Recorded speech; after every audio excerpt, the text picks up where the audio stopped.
Hi guys, স্বাগতম চাতে ব্লগটো। আজি এইটো কোনো ব্লগ নহয়। তো মই গুৱাহাটীত আজি উলুবাৰীৰ পৰা গণেশগুৰিলৈকে গৈ থাকোঁতে তো ৰাতিৰ মহানগৰীখন কেনেকুৱা হৈ পৰে তো মই দেখাইছোঁ। ট্ৰেফিক জাম কিমান জাম হয়, তো ব্লগ নহয় কোনো, এনেই মই দেখাইছোঁ আৰু ভিডিঅ'টোত।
তো আহি মই ভাঙাঘৰ ব্ৰিজ পাইছোঁ। তো মোৰ লেফ্ট চাইডে ব্ৰিজৰ লেফ্ট চাইডে আছে ৰোডাক্সখন আৰু ৰাইট চাইডে আছে নেমকেয়াৰ ভাঙাঘৰ।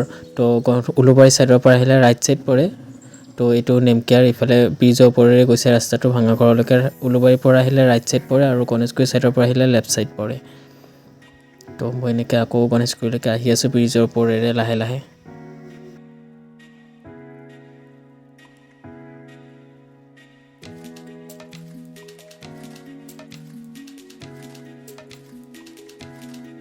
আৰু এইবোৰ দূৰৰ পৰা যে দেখিছে ৰঙা ৰঙা লাইটবিলাক জ্বলি আছে, এইবিলাক কোনো ঘৰত লাইট জ্বলাই থকা নাই, এইবিলাক গাড়ীৰে লাইট হয়। বেক চাইডৰ লাইটবিলাক চাগে আগত ছিগনেল দি থৈ দিছে ট্ৰেফিকৰ, গাড়ী যাব দিয়া নাই।